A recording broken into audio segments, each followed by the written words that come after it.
Bismillahirrahmanirrahim. Assalamualaikum warahmatullahi wabarakatuh.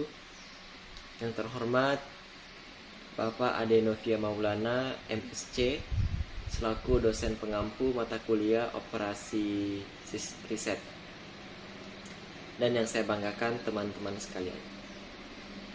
Baiklah, pada kesempatan kali ini kami kelompok 4 yang beranggotakan saya sendiri, Ben Ayu, Rahmatillahi, dan Mubashir Mubarak akan menjelaskan mengenai model transportasi dan pengaplikasian dalam kehidupan sehari-hari guna memenuhi tugas kuliah dari mata kuliah operasi riset. Baiklah, pengertian dari model transportasi.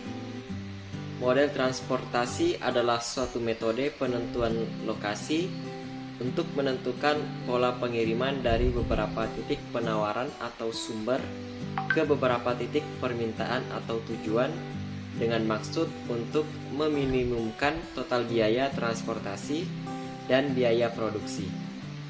Sumber dapat berupa pabrik, gudang, kantor perwakilan yang menunjukkan asal barang-barang akan dikirimkan. Sedangkan tujuannya ialah beberapa tempat yang menerima barang-barang.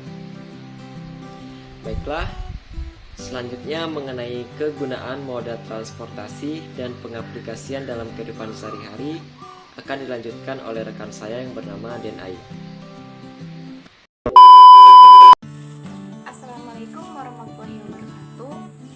Baiklah, di sini saya akan melanjutkan materi yang sebelumnya disampaikan oleh Irfan Maulana, itu mengenai pengertian dari model transportasi dan pengaplikasian dalam kehidupan sehari-hari. Nah, di sini saya akan menjelaskan kegunaan dari model transportasi tersebut dan pengaplikasian dalam kehidupan sehari-hari. Nah, di sini apa saja dari kegunaannya itu? Yaitu diantaranya yaitu digunakan atau mengatur distribusi dari sumber-sumber yang menyediakan produk yang sama ke tempat-tempat yang membutuhkan secara optimal.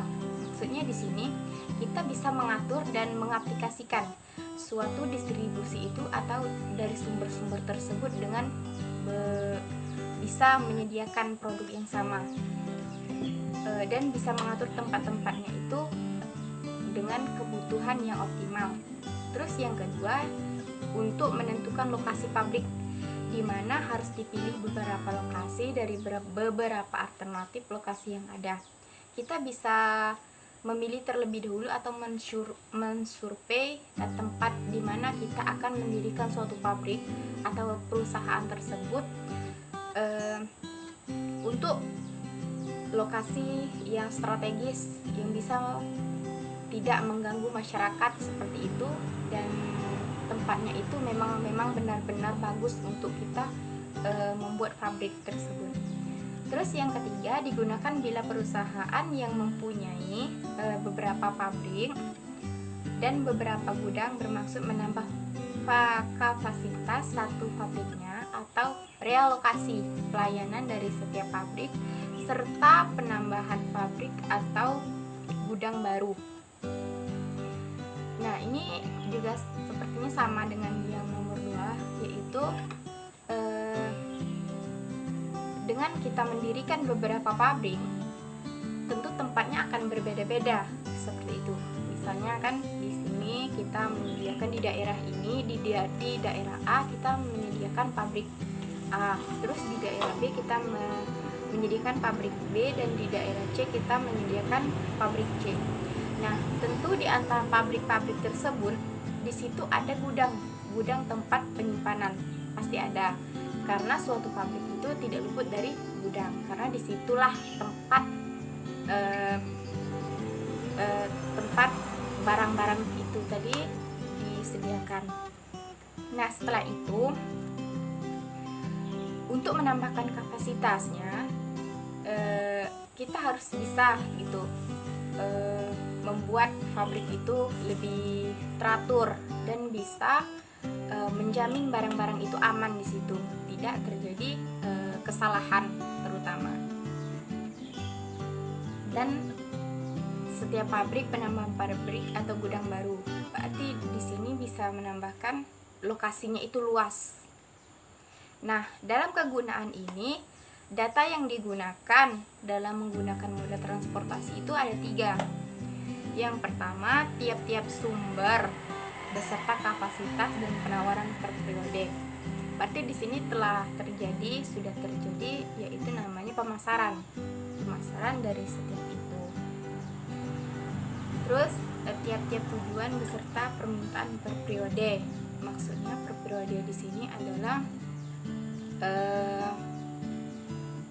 periode tahunnya ya, ibarat kata tuh per kadaluarsanya gitu. Nah, terus tujuannya di sini tuh apa gitu, tujuan periode ini apa, terus tujuan periode yang selanjutnya itu apa gitu. Terus biaya pengiriman per unit dari masing-masing sumber ke masing-masing tujuan. Berarti kita harus bisa menjumlahkan ya di sini. Kita bisa minimal pengiriman gitu lah, supaya kita bisa melihat keuntungan kita dalam berbisnis atau pabrik tersebut dari masing-masing sumber ke masing-masing tujuan. Nah, misalnya ke daerah tujuan kita ke daerah mana nih? Misalnya ke daerah A, itu kita bisa mengatur per biaya tersebut.